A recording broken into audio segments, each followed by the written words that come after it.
están enfrentando situaciones difíciles en su vida, en algunas de las áreas de nosotros, sea espiritual, emocional, sea financiera, pero todos de una u otra manera enfrentan crisis. Y nosotros, por la crisis del momento, no debemos permitir dejarnos robar la palabra, porque el único interés que tiene el enemigo es robarnos la palabra, porque él sabe que si no la roba, nos va a destruir. ¿Y qué nos destruye, pastor? Nos destruye el propósito y los planes que él tiene destinado para nosotros, que tiene destinado para ti y tiene destinado para nuestra generación. Porque el único interés del enemigo es robarnos esa palabra, mi querida familia presente. Por eso la Biblia dice en Juan 10:10, el propósito del ladrón es robar, matar y destruir. Pero mi propósito, dijo Jesús, es darle una vida plena y abundante. Ese es el propósito de Dios. Y ante las crisis y las frustraciones diarias que enfrentamos día a día, es clave escuchar la palabra de Dios. Por eso dígale nuevamente que está a su lado, te hace bien escuchar la palabra de Dios. Y usted se preguntará, ¿por qué me hace bien escuchar la palabra de Dios? Porque lo único que nos va a ayudar a transitar o atravesar los tiempos difíciles, los días malos que estamos enfrentando, es sosteniéndonos en la palabra de Dios. No pretendas enfrentar las crisis del momento sosteniendo tu vida, tu ministerio y tu familia en tu propia fuerza, porque vas a terminar cansado, frustrado y fracasado. Por eso nos hace bien escuchar la palabra de Dios. Nos hace bien porque la palabra a nosotros nos genera vida, nos produce vida. Por eso Hebreos 4:12 dice que la palabra es viva y es eficaz y es más cortante que espada de dos filos. Cuando usted escucha la palabra, esta palabra produce vida en nosotros, produce vida en aquellas personas que están cansadas, que están cargadas, que están sin ánimo y sin el deseo de seguir luchando por un mejor mañana, por un mejor futuro. Por eso Jesús dijo en Mateo 11:28, vengan a mí todos los que estén cargados y turbados, porque en mí encontrarán descanso. ¿Y cuántos de los que estamos acá en algún momento no nos hemos sentido cargados y cansados? ¿Cuántos de los que están acá? No le dé pena, levante su mano. Creo que todos en algún momento de la vida nos hemos sentido cansados y cargados. Pero Dios nos dice, todos los que estén cargados, vengan a mí que yo los haré descansar. Por eso nos hace bien escuchar la palabra de Dios, porque nos crea fe. Crea fe en aquellas personas que están desesperanzadas, aquellas personas que creen que la vida o su recurrir en esta vida, su transitar en esta vida no va a cambiar. Por eso la palabra nos hace bien escucharla, porque también nos crea fe, y eso está en Romanos 10:17. La fe viene por el oír y el oír la palabra de Dios. Hebreos 10:38 y 39 me gusta, porque dice, mas el justo por la fe vivirá. Pero escuche lo que dice el Hebreo, pero si vuelves atrás, no estaré contento contigo. Mas nosotros, iglesia, no somos de los que se vuelven atrás y terminan perdiéndose, sino de los que tienen fe y alcanzan la salvación. Por eso el justo por la fe vivirá. Y justos somos a todos aquellos que hemos creído en Jesús como nuestro único y suficiente Salvador. Por eso nos hace bien escuchar la palabra de Dios, porque la palabra de Dios fortalece nuestra fe. Y no solamente produce vida y fortalece la fe, sino que limpia nuestra mente. La palabra de Dios limpia nuestra mente de pensamientos negativos, de pensamientos malos, pensamientos de suicidio, pensamientos de venganza, pensamiento de querer abandonar el llamado que Dios nos ha hecho. Pensamiento nos libera de pensamiento de abandonar nuestra familia, de divorciarnos de nuestra pareja. También nos limpia nuestra mente de querer rendirnos y dejar de pelear por nuestros sueños. Por eso, iglesia, jóvenes, adolescentes, hombres y mujeres presentes, no permita que tu mente se convierta en un vertedero de basura, porque basura que entra a tu mente, basura que sale. Nuestra mente, mi querida iglesia, debe convertirse en una mesa de planificación. ¿Para qué, pastor? Para planificar nuestro futuro y nuestro mañana y el futuro de nuestra generación. Por eso hoy declaro, y escuche bien, que tu mente será cautivada por la palabra y la promesa de Dios, y no por la crisis que estás viviendo. Tu mente, mi querida iglesia, tiene que estar cautivada por la palabra de Dios. Tu mente tiene que estar cautivada por lo que dice el Salmo 23 del 1 al 4. Jehová es tu pastor, mi querida iglesia, y nada te faltará. En lugares de delicados pastos te hará descansar. Junto a agua de reposo te pastoreará. Confortará y fortalecerá tu alma y te guiará por senda de justicia por amor a su nombre. Y aunque pases por valle de sombra de muerte, aunque pases por aflicciones, por tristeza, por crisis, no temerás mal alguno, iglesia, porque el Señor está contigo y su vara y su cayado te infundirá aliento. Tu mente tiene que estar saturada y cautivada por las promesas de Dios. Tienes que estar saturada y tienes que estar cautivada por Filipenses 4:19, que dice que Jehová suplirá todo lo que te hace falta conforme a sus riquezas en gloria en Cristo Jesús. Tu mente tiene que estar saturada y cautivada por el Salmo 37:19, que dice en la Nueva Versión Internacional que en tiempos difíciles te hará prosperar y en tiempos de escasez te dará en abundancia. Tu mente tiene que estar cautivada por Romanos 8:35, que dice: ¿quién nos separará del amor de Dios? Las tribulaciones, las desnudez, el hambre, la pestilencia, las persecuciones, el peligro, la espada. Nada nos separará del amor de Dios, porque ante todas las crisis, los problemas, los días malos que puedas enfrentar, somos más que vencedores en Cristo Jesús. Tu mente y mi mente tiene que estar cautivada por la palabra de Dios. Tú y yo no podemos permitir que la crisis del presente determine nuestro futuro. Tú no puedes permitir que la crisis y el problema que estás viviendo determine tu mañana, determine tu futuro y el futuro de los tuyos. Tú no puedes permitir que la crisis del presente anule nuestros sueños, porque todos soñamos con un mejor mañana. Y aun cuando la Biblia declara que vendrán días peores, días malos, pues Dios está con nosotros y los planes de Dios, aun en los días malos, se van a cumplir para todo aquel que cree y confía en Él. Porque Jehová tiene planes de bienestar para ti, no de calamidad. Pero recuerda, iglesia, que la crisis nunca será el problema, sino la respuesta que nosotros demos al problema es lo que hará la diferencia. La verdadera crisis es la incapacidad o la falta de capacidad para encontrar soluciones. Esa es la verdadera crisis.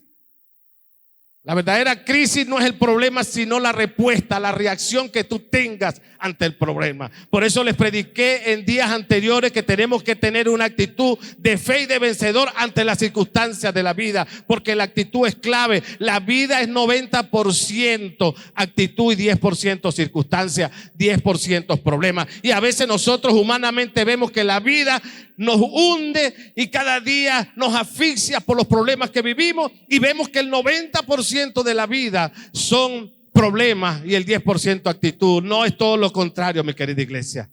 90% actitud y 10% la circunstancia, porque tu actitud también va a determinar tu futuro. La manera como tú enfrentes las crisis es lo que va a determinar tu mañana. Por eso los tiempos difíciles, mi querida iglesia, son oportunidades para demostrar nuestra fe, nuestra fortaleza y nuestra confianza en Dios. Recuerde que las crisis forman parte de nuestras vidas y tenemos que estar preparados para afrontarlas. Ahora la pregunta es: ¿cuántos de los que estamos acá estamos preparados para enfrentar las crisis diarias que vivimos o las frustraciones diarias que vivimos? ¿Cuántos estamos preparados? ¿Cuántos se sienten capacitados? Creo que a veces cuando enfrentamos una crisis, ahí vemos verdaderamente si estamos capacitados, hermano. Porque las crisis muchas veces golpean nuestras vidas, nuestras emociones, y a veces nos hunden en la depresión, la tristeza, el dolor, el encierro y la soledad, y no salimos de allí. Y una persona que se encuentra en esas condiciones no está preparado para enfrentar las crisis en esta temporada. ¿Y por qué debemos estar preparados, pastor? Porque vivimos, escuche bien, en un mundo letalmente hostil, contrario a lo que la vida humana ha vivido por causa del pecado. El problema o la crisis que hoy en día estamos viviendo nosotros, está viviendo todo el mundo, es por causa del pecado, mi querida iglesia. El pecado entró por Adán y Eva, y ese pecado hasta hoy en día ha invadido la raza humana. Por eso los problemas y las crisis que tú y yo enfrentamos día a día viene por causa del pecado. Y el pecado es saber hacer lo bueno y no hacerlo. Por eso nuestra existencia en esta tierra es un constante entrar y salir de crisis. Usted soluciona y sale de una crisis, sale de un problema, sale de alguna adversidad y al día siguiente se le presenta otro. Por eso el tema que ya le di con anterioridad que quiero compartir se llama procesos en tiempos de crisis, y creo que la vida es un constante proceso. Desde que nacemos hasta partir de esta tierra siempre estamos en un constante proceso. Crecemos, desarrollamos, vamos a la escuela, a la universidad, pero siempre vamos en ese proceso, vamos por etapas. La vida es así, hermano. Y tenemos que aprender a vivir los procesos. Y creo que a muchos no nos agrada vivir procesos. Aún creo que a muchos le ha sucedido, a mí me sucedió en un tiempo que cuando tenemos 12 años, 13 años, ya queremos llegar a los 18, queremos saltar los procesos de Dios. Y queremos ser mayor de edad rápidamente para independizarnos un poco de nuestros padres. Y cuando empezamos a pasar los 18, los 20 y los 30, queremos retroceder otra vez a ser adolescentes. A veces somos tan complejos nosotros los seres humanos, pero tenemos que aprender a vivir los procesos de Dios. Y la vida es un constante proceso. Por eso la crisis es una interrupción, escuche bien, grave en el estilo de vida normal de un individuo. Cuando a usted se le presenta una crisis, eso detiene y paraliza por momentos o por un largo tiempo nuestras vidas. Porque la crisis ocasiona eso, produce eso, una interrupción en nuestro estilo de vida diario, normal. Ejemplo, en nuestro matrimonio, cuando estamos casados, cuando enfrentamos una crisis de pareja, esa crisis, si no tenemos la capacidad de dar una respuesta positiva ante esa crisis nos frena, nos paraliza y perdemos hasta la comunicación y el afecto con nuestro cónyuge. Nos empezamos a distanciar porque no solventamos crisis que han entrado a nuestra familia o a nuestra relación.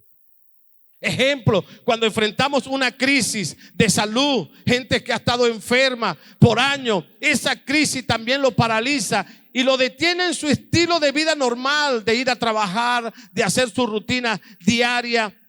Esa crisis siempre nos detiene. Una persona que se enferma se postra en la cama y eso lo paraliza allí y le interrumpe gravemente su estilo de vida normal, porque nuestro estilo de vida normal es trabajar, es ser productivo en la vida. Nuestro estilo de vida normal en nuestro hogar, en nuestra casa, con nuestra pareja, es mantener una comunicación constante, sana, saludable, significativa. Ese es nuestro estilo de vida normal. Y aquí tenemos varios ejemplos. Tenemos a Pedro. Pedro le acaban de dar hace como 2 semanas, un mes, no sé específicamente cuánto tiempo, pero dieron casi 5 infartos. Y esos 5 infartos que recibió Pedro, el diácono de acá de la iglesia, lo paralizó, lo frenó y lo detuvo porque está enfrentando su crisis de salud.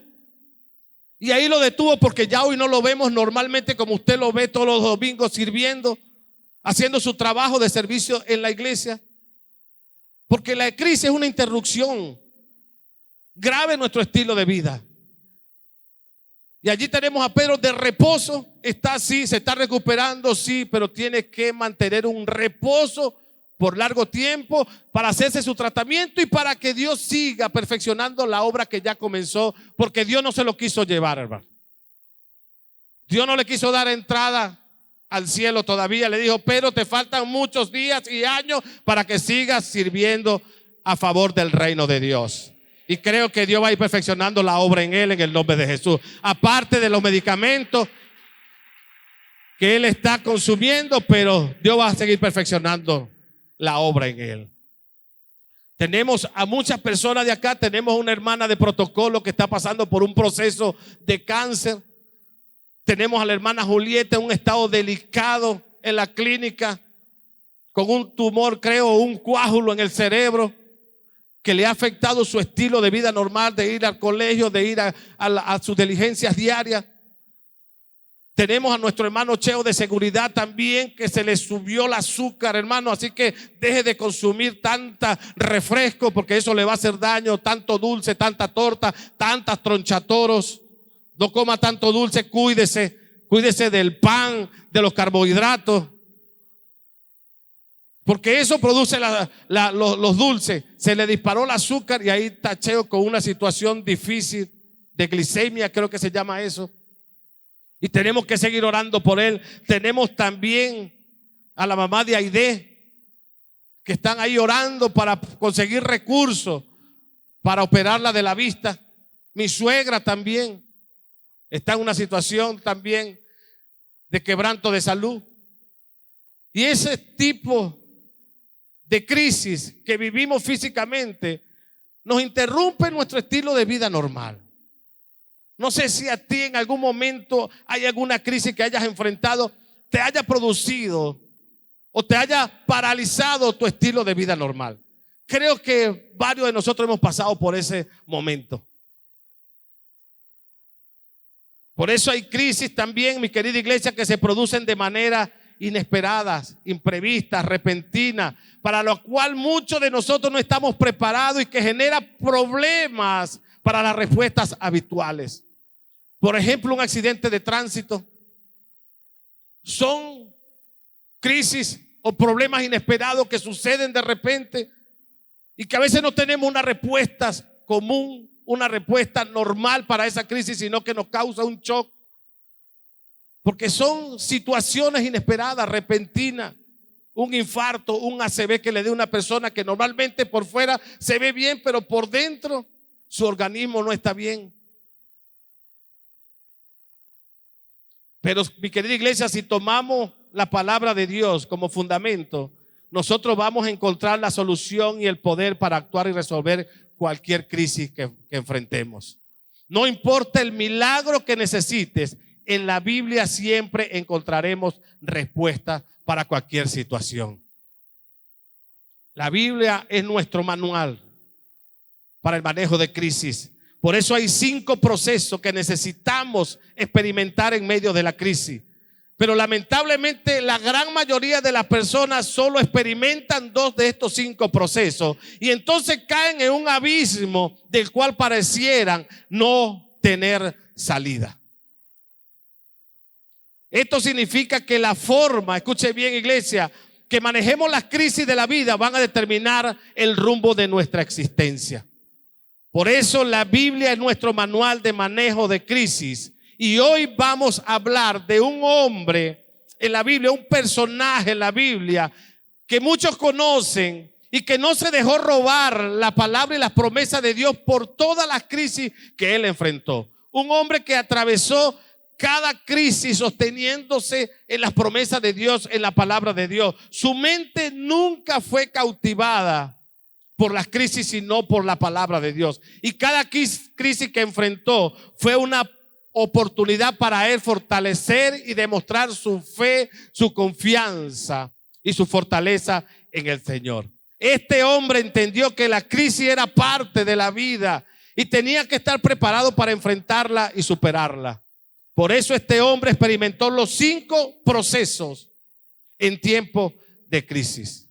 Y la forma en que este hombre manejó la crisis evitó que cayera en un estado de depresión. Y no solamente eso, sino que determinó el rumbo y el futuro de su existencia y de su familia. Por eso la clave de este hombre fue que tomó la palabra de Dios como fundamento en uno de los momentos más críticos de su vida. Y este fue el rey David.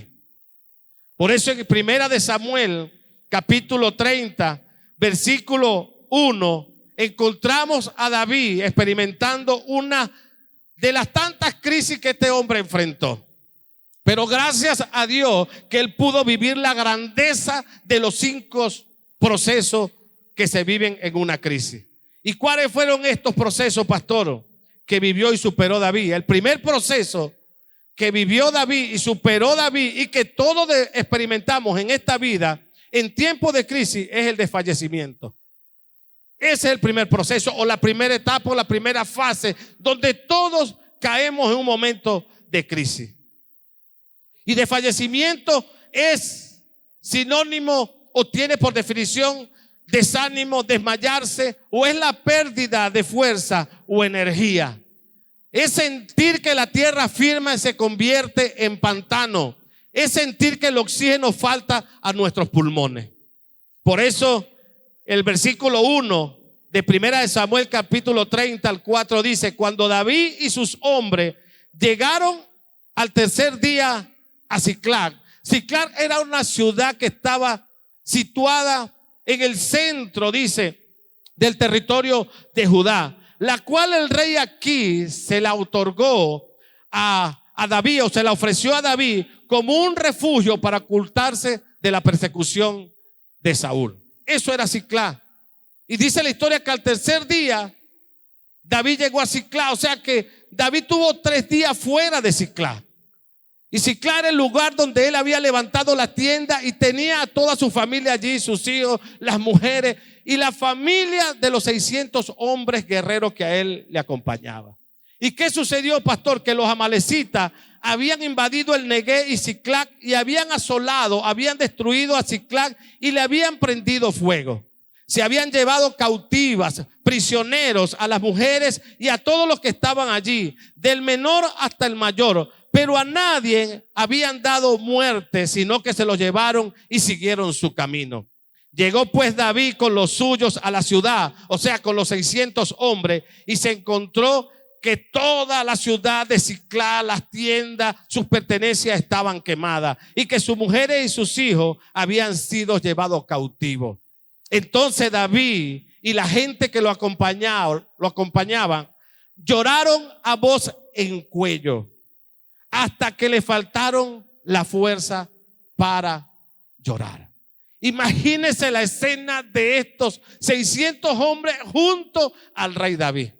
La escena de que cuando ellos regresan de estar en una batalla, alineado, dice, a la fila de los filisteos, que eran enemigos del pueblo de Israel, y fue el error que cometió David, hacer alianza con este pueblo, hacer alianza con los filisteos. Él, sabiendo que eran enemigos del pueblo de Dios, él hizo alianza con esos filisteos y se colocó en la fila de los filisteos para levantar batalla con otras naciones.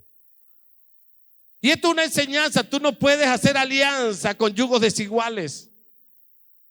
Pero David lo hizo, esa alianza. Y cuando regresa de allí al tercer día, porque el rey Aquís y los filisteos se dieron cuenta quién era y le dijeron: David, tú no puedes estar en este lugar, tú no puedes pertenecer a la fila de los filisteos, porque ellos temen que tú te vayas en contra de ellos.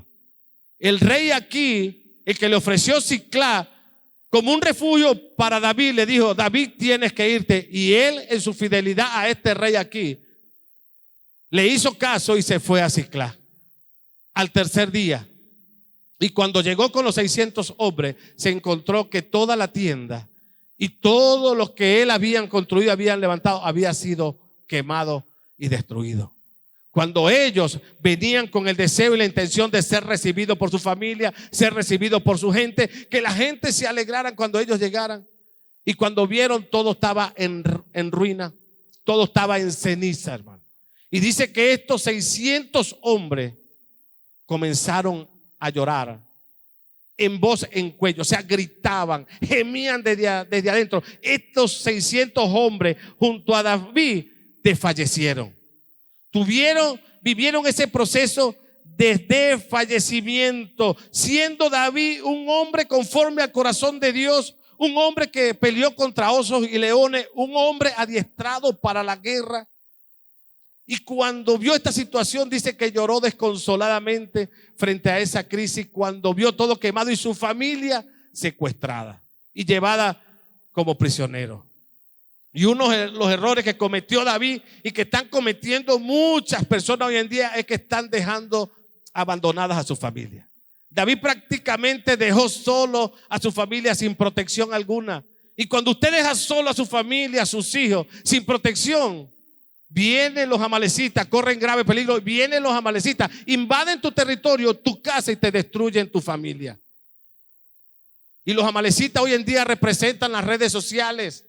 Los amalecitas hoy representan la televisión, la música, las amistades que no le convienen a tus hijos, a tu familia.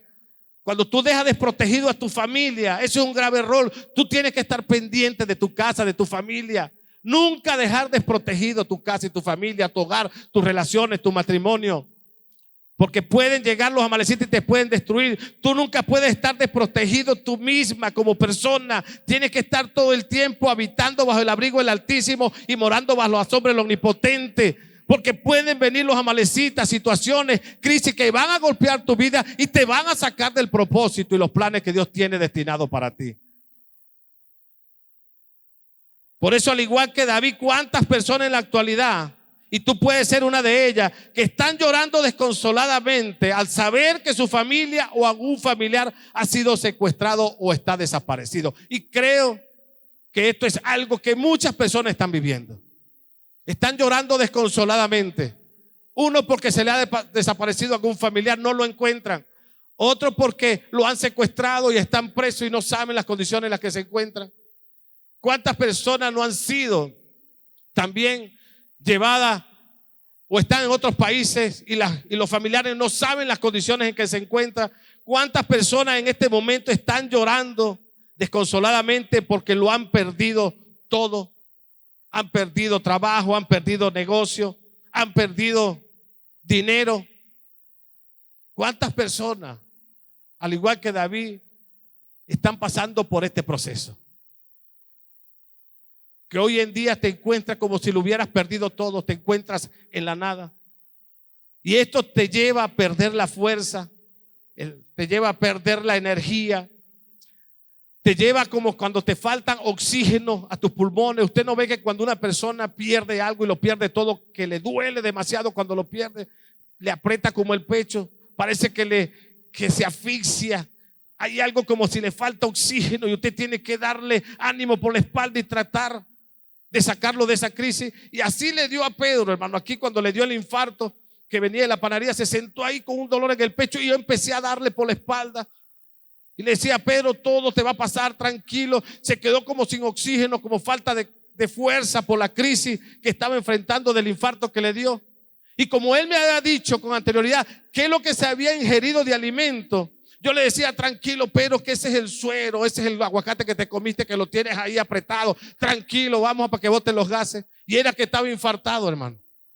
Se había quedado sin oxígeno. Cuando tú enfrentas una crisis financiera y que pierdes dinero, que es lo que más nos duele, muchas veces también te quedas allí asfixiado.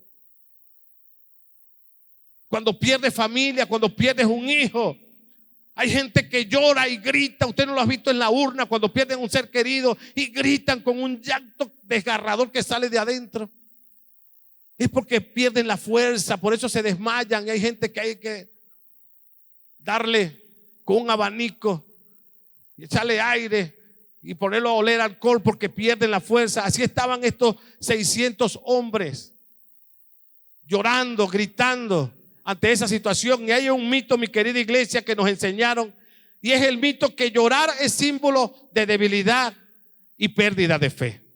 Pero dígale que está a su lado: llorar es de humano. Dígale: llorar es de humano, porque las lágrimas las puso Dios con la finalidad de limpiar el espejo del alma, mi querida iglesia. Las lágrimas nos las diseñó Dios para limpiar el espejo de nuestra alma. Muchas veces el espejo de nuestra alma está empañado, está opacado, sucio por la situación que estamos experimentando, sea económica, sea familiar, sea lo espiritual, y no podemos ver con mucha claridad. Por eso las lágrimas no es símbolo de debilidad. Cuando usted llora, cuando usted hace que ese dolor salga a través de las lágrimas no es símbolo de debilidad o que perdiste la fe. No, las lágrimas nos las dejó Dios para limpiar el espejo de nuestra alma. Usted no ve que cuando su alma está dolida, cuando su alma está pasando por una situación de crisis, porque lo que mueve nuestra alma son los problemas, esa alma se ensucia y se opaca, que usted no puede ver con claridad y decir: ¿qué hago ante esta crisis? ¿Cómo reacciono? ¿Qué respuesta doy? Y no tiene la estrategia para salir de allí, porque está opacada tu alma. Pero cuando tu alma es limpiada por las lágrimas, todo allí va a cambiar. Por eso el mayor desfallecimiento de nuestras vidas es cuando vemos a nuestros familiares, hermanos más cercanos o amigos afectados por alguna situación difícil. Y allí en ese momento es donde necesitamos ayuda, mi querida iglesia, porque no somos autosuficientes y no tenemos el control de todo. Recuerda, iglesia, que el único camino de expresar el desfallecimiento son las lágrimas. El llorar es el río interno del alma que manifiesta el desfallecimiento. Por eso David lloró a voz en cuello y hasta que le faltaron la fuerza. Ahora, iglesia, el problema no es llorar. El problema es si me ahogo con las lágrimas. El problema no es que llores, sino que te ahogues con las mismas lágrimas y te sumergida en un llanto constante. No, David lloró, pero también se levantó. David lloró igual que Nehemías por la crisis que estaban viviendo, pero se levantó y se fortaleció en el Señor. Entonces el problema no es llorar, el problema es que te ahogues en las lágrimas. Por eso las crisis, escucha bien, nos hacen derramar lágrimas. Las crisis, los problemas siempre te harán derramar lágrimas, pero la fe y la confianza en Dios te ayudarán a secar esas lágrimas. Por eso el Salmo 126 dice: lo que siembras con lágrimas hoy, lo que cosecharás con grito de alegría y gratitud en el nombre de Jesús de Nazaret. Lo que siembras con lágrimas lo vamos a cosechar con gritos de alegría. Por eso las lágrimas ensucian tu rostro, pero terminan limpiando tu corazón. Usted no ve cuando una mujer llora y anda ya maquillada, se le chorrea, se le derrama el tinte, no sé lo que se colocan en la vista, y empieza a ensuciarse su rostro y se empiezan a limpiar. Porque las lágrimas ensucian nuestro rostro, pero limpia nuestro corazón. Porque cuando usted llora y se desahoga por medio de las lágrimas, el corazón, mire, queda liviano. El ahogarnos en las lágrimas no nos dejará pensar, o no nos dejará, pasar a la segundo proceso, a la segunda etapa, que aclaro, no quisiéramos pasar, pero son los procesos, y es que el del fallecimiento pasamos al segundo proceso, que es el proceso de la angustia. Es válido, mi querida familia, porque Dios nos ha regalado los sentimientos y estos se van a expresar en algún momento. Por eso del desfallecimiento pasamos a un segundo proceso en tiempos de crisis, y esta es la angustia. Y la angustia lo hemos compartido varias veces y creo que Dios nos está haciendo énfasis en este sentimiento de la angustia o en esta emoción, porque fácilmente nosotros caemos en angustia, en desesperación. Y angustia es un estado de inquietud, impaciencia y ansiedad intensa. No sé si usted en algún momento se ha sentido en esa condición de impaciencia, de inquietud, de ansiedad ante una situación en su vida. La angustia es un anclaje a las situaciones terrenales y temporales que causa un espíritu abatido y un desánimo absoluto. Esa es la angustia, es un anclaje a las situaciones terrenales. Hay personas que no salen, se quedan atrapados en las crisis y se anclan allí en situaciones que son pasajeras y efímeras. Y no solamente se quedan anclados allí, sino que su espíritu queda abatido y queda con un desánimo absoluto. Por eso la angustia es un estado penoso que se caracteriza por aparecer como reacción ante un peligro desconocido. Suele estar acompañado, escuche bien, la angustia por un intenso malestar psicológico y por pequeñas alteraciones en el organismo, tales como elevación del ritmo cardíaco, una sudoración excesiva en el cuerpo, un temblor en el cuerpo y como si te faltara aire. Y esta es la manera en que nosotros muchas veces reflejamos la angustia. Y eso fue lo que le sucedió a David, que cuando se enfrentó a esa crisis, su ritmo cardíaco se aceleró. Usted no ve que cuando usted enfrenta una crisis se le acelera el corazón. Y usted dice: tengo el corazón acelerado por alguna situación. Una excesiva sudoración en el cuerpo, empieza a sudar, empieza a temblar. Y eso nos ocurre a muchos de nosotros cuando pasamos por ese proceso de angustia. Porque la angustia es la expresión que muestra que estamos en la nada. Creemos que lo hemos perdido todo y que no hay oportunidad. Por eso la Biblia dice en el capítulo 30, pero del versículo 5 al 6, las dos mujeres de David, Ahinoam y Jezreelita, y Abigail, la que fue mujer de Nabal, también habían sido llevadas cautivas. David se angustió mucho porque el pueblo hablaba de apedrearlo, pues el alma de todo el pueblo estaba llena de amargura, cada uno por sus hijos y por sus hijas, mas David se fortaleció en Jehová su Dios. Y este pasaje, mi querida iglesia, nos enseña que la reacción de David ante esta situación, ¿cuál fue? La angustia. David estaba angustiado porque se habían llevado prisionero a su familia y la familia de sus 600 hombres. David estaba angustiado también porque lo había perdido todo. David no solamente estaba angustiado por estas dos cosas, sino que estaba más angustiado porque los que estaban a su lado, los 600 hombres que le acompañaron en guerra y obtuvieron victoria, estaban hablando de apedrearlo. Y creo, mi querida iglesia, y convencido estoy, que al igual que David, todos hemos experimentado este proceso de angustia. ¿Cuántos han pasado por un proceso de angustia? Todos hemos reaccionado ante alguna situación con angustia. Todos lo hemos reaccionado de esta manera. Y la angustia, ¿qué hace o qué produce en ti? Eleva ese ritmo cardíaco, te hace sudar. Por eso el Salmo 138, escuche bien, 7 dice: Dios mío, dijo David, aunque esté angustiado por los problemas, tú me salvarás y me protegerás de la furia de mis enemigos. Y esta es una promesa que en medio de la angustia tú tienes que saber que Dios te va a ayudar, que Dios te va a levantar, que Dios te va a proteger. Por eso en las crisis la mayor angustia se produce cuando la gente más cercana a tu vida, al igual que estos 600 hombres, te empiezan a apedrear, te empiezan a señalar y te empiezan a culpar por el error que has cometido. A David le pasó. Estos 600 hombres hablaron de apedrear a David y le vaciaban toda la culpa a David. Y le decían: rey, por tu culpa hemos perdido todo. Y hablaban de apedrearlo, de matarlos. Y esa es nuestra mayor angustia. Nuestra mayor angustia cuando enfrentamos una crisis por un error que cometimos es que la gente más cercana a nosotros, nuestros familiares, esposas, hijos, amigos y aún de la iglesia, busquen apedrearnos. Busquen señalarnos y hacernos culpables por el error que cometimos. Y todos en la vida, mi querida iglesia, vamos a cometer errores. Pero los errores desde la perspectiva de Dios no son malos, son buenos. Porque todas las cosas para Dios obran para bien. En cambio, desde la perspectiva humana, un error parece ser garrafal, parece ser algo fuera de lo común. No, errores cometemos todos. Hay momentos que tú vas a cometer un error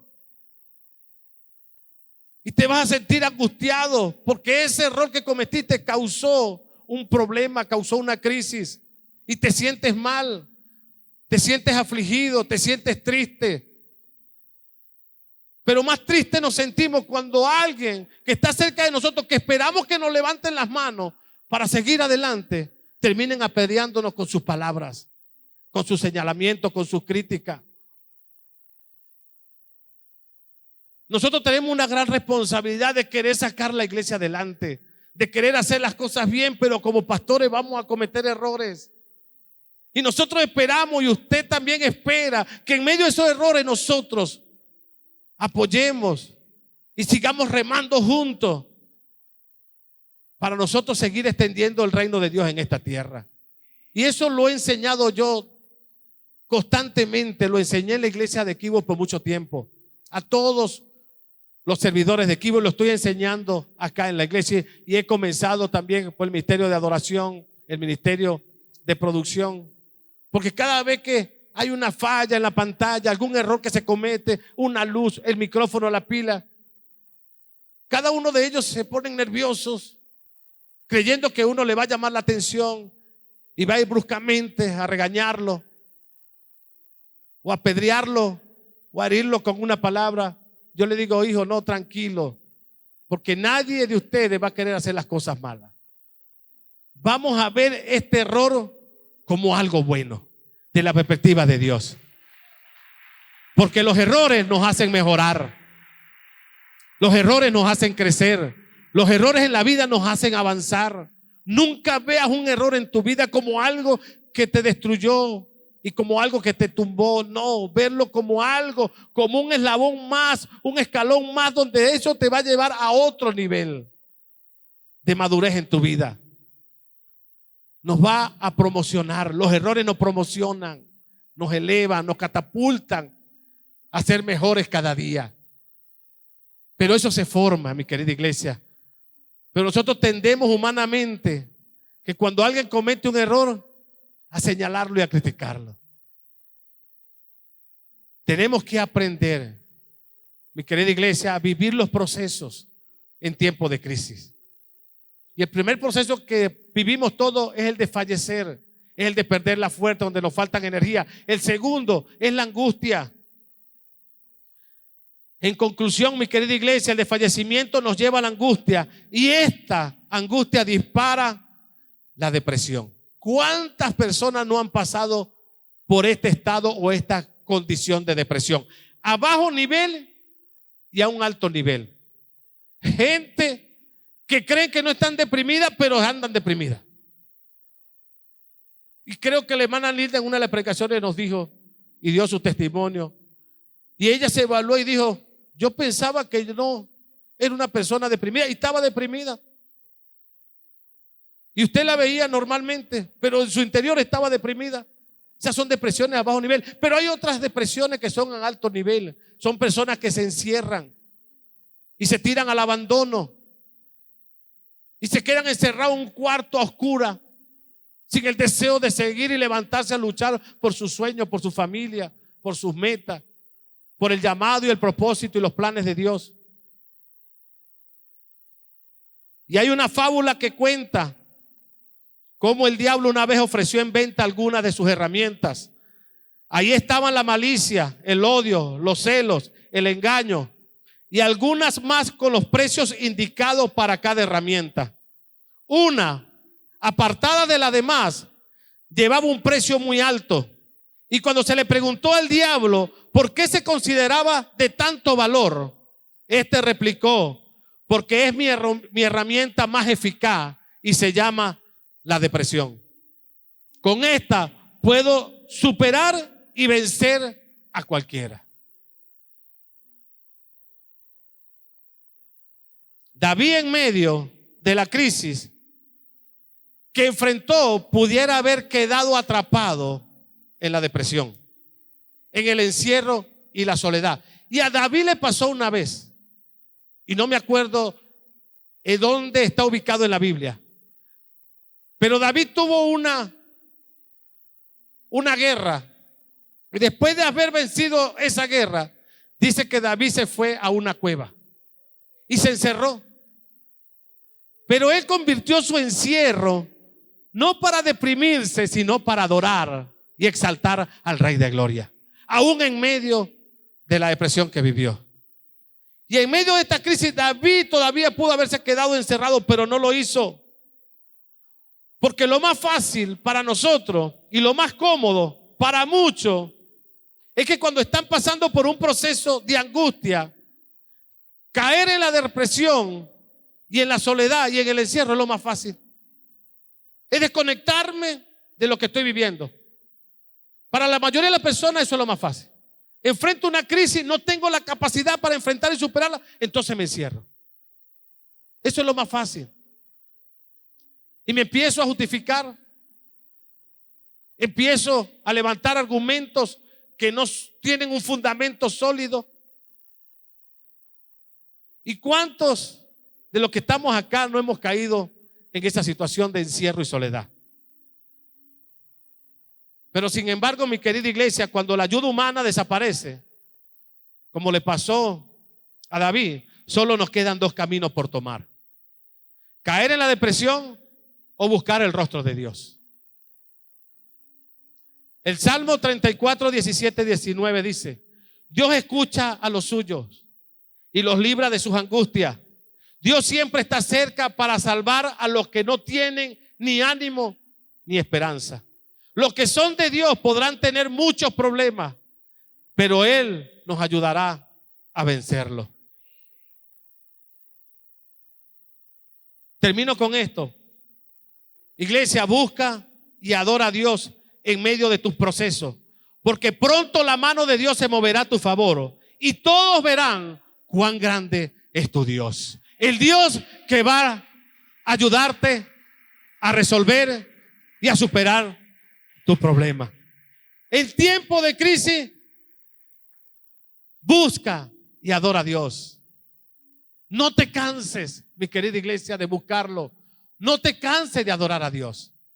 Porque en algún momento, en un de repente de Dios, la mano de Dios se va a mover a favor de tu vida, a favor de tu negocio, a favor de tus hijos, a favor de tu enfermedad, a favor de tu familia. La mano de Dios se va a mover.